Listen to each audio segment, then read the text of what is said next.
Биздин күнөскананын аянты жалпысынан 2100 чарчы метр. Күнөсканаларыбыздан экөөсү автоматизированный жылыткыч менен жылытабыз, калганын көмүр жагабыз кышында. 2030 жылы 2 миллионга жакын гүл эгилди шаарга. Азыркы учурда биз ушу эгүү компаниясына даярдык көрүп атабыз. Күнөсканалдагы эски тупрактарды алып чыгып, жаңы кара тупрак салып даярдап атабыз. Кудай буйруса понедельниктен дезинфекция иштери башталат. Дезинфекцияны эмне үчүн кылабыз? Бул ото чөптөр, зыянкечтер, ооруларга каршы. Азыр уже биз 2020 жылга жаңы сезонго Чехиядан урук заказ кылдык. Үрөндөрдү Чехиядан алабыз жылда. Азыр мен угушум боюнча уже Бишкекке келди. Келесі жума Кудай буйруса колго тиет урук. Анан ушу январда 5 чейин экип бүтүрүшүбүз керек урукту. Алар эки кулак болуп чыгат. Чыккандан кийин уход жасайбыз. Сугарабыз, жер семиштерди беребиз, ото чөптөрдүн алабыз, оорулардан, зыянкечтерден коргойбуз.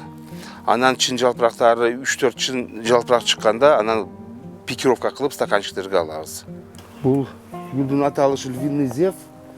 Бул 2 жылдык өсүмдүк. Бул эми былтыркы сезондон калып калган гүлдөр. Теплицадан чыгарган жокпуз, муздап калат деп. Анан буларды март айга чейин уход кылып туруп, карап туруп, анан кийин сыртка чыгарабыз да буларды. Булардын 6-7 түсү бар. Ак, сары, кызыл, пушту, ошондой цветтери бар. Аябай кооз көрүнөт ачылганда.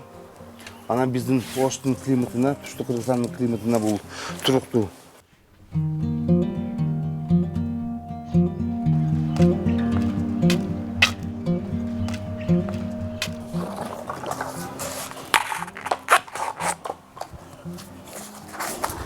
Бул неме шуронун стакандарын бардыгын чогултуп келебиз дагы жай менен. Чогултуп ушул жерге топтойбуз.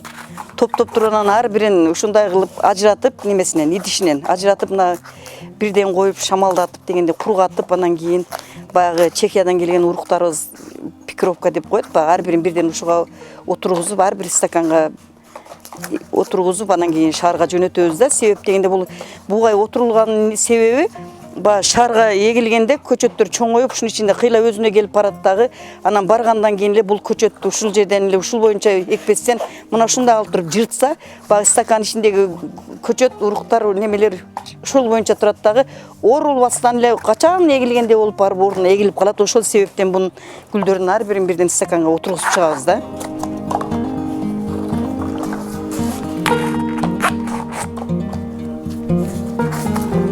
Биз быйыл мына шаарыбызга жаңылык кылып, биринчи жолу быйыл тюльпан эгели деп тюльпан эгилип атат. Бу тюльпандын эккенибизге бир мына 20-30 күндөй болду. Бу гүлүбүздүн тюльпан гүлүнүн 6 сорту бар. Ар түрдүү 6 сорту эгилген. Анан бул жерге эккенибиздин себеби биз буларга бир 20 күн мурун ар бирин бирден стаканга эгип, бирден стаканга отургузуп, анан ушул эшикке сыртка койдук. Себеп дегенде бул эшикте бир өзүнчө суукталдырып, муздатып туруп, анан ушу шаарга эгерге жакын туруп, анан үстүнө жылуулукту берип туруп, үстүн жаап, пленкалап, анан баягы немелерин чыгарып, бутондору башталгандан кийин шаарга эге баштайбыз.